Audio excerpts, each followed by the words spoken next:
Hello children, today Catherine and I are going to read you a book by an author called David Melling, and the book is called The Kiss That Missed.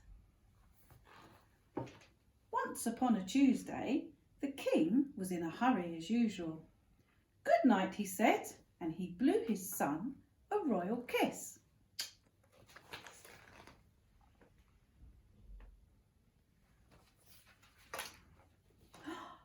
It missed.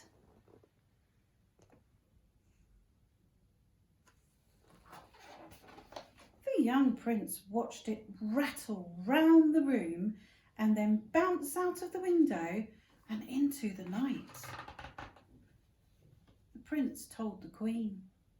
The queen told the king, and the king had a quick word with his loyal knight. "Follow that kiss," he squawked.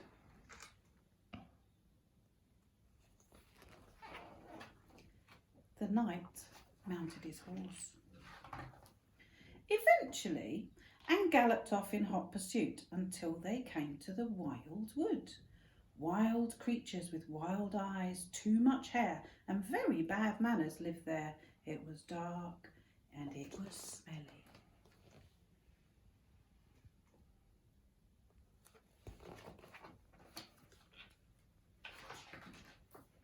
It was snowing, and they were not alone.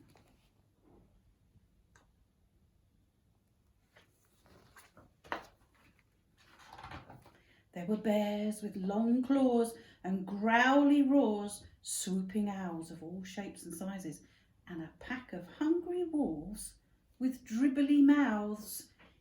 "Eek!" squeaked the knight. And suddenly, with a sparkle, the royal kiss came floating by and in turn said good night to everyone. Bears stopped being growly, owls stopped being swoopy, wolves stopped being dribbly, and before you could say big hairy toes, they all settled down for a good night's sleep.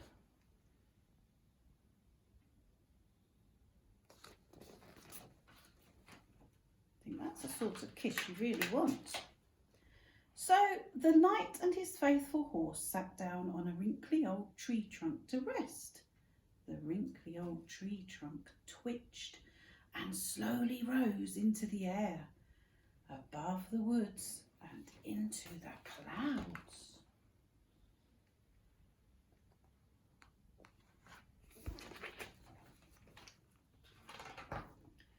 At last they found themselves staring into a pair of giant nostrils. A dragon with "his lot would be nice for breakfast" eyes leered greedily at them. Oh my goodness me. What's going to happen next? Suddenly, with a sparkle, the royal kiss came floating by and flew right up the dragon's nose. He sat up, sniffed and blinked, and slowly he opened his mouth.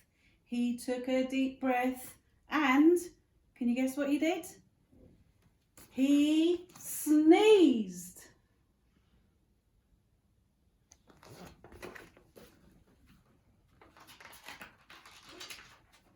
"Hang on," he said as they tumbled through the trees. "Come back," he puffed as he lumbered after them. "I want to pick you up and..." I wonder why he wants to pick them up. "Ah, I want to kiss you good night." Slowly, they all made their way back to the castle.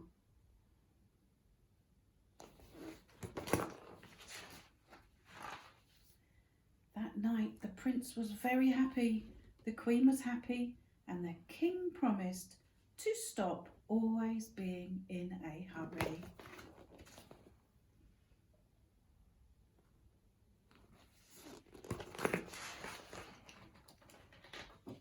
He made sure everyone was comfortable and slowly read them a bedtime story from beginning to end?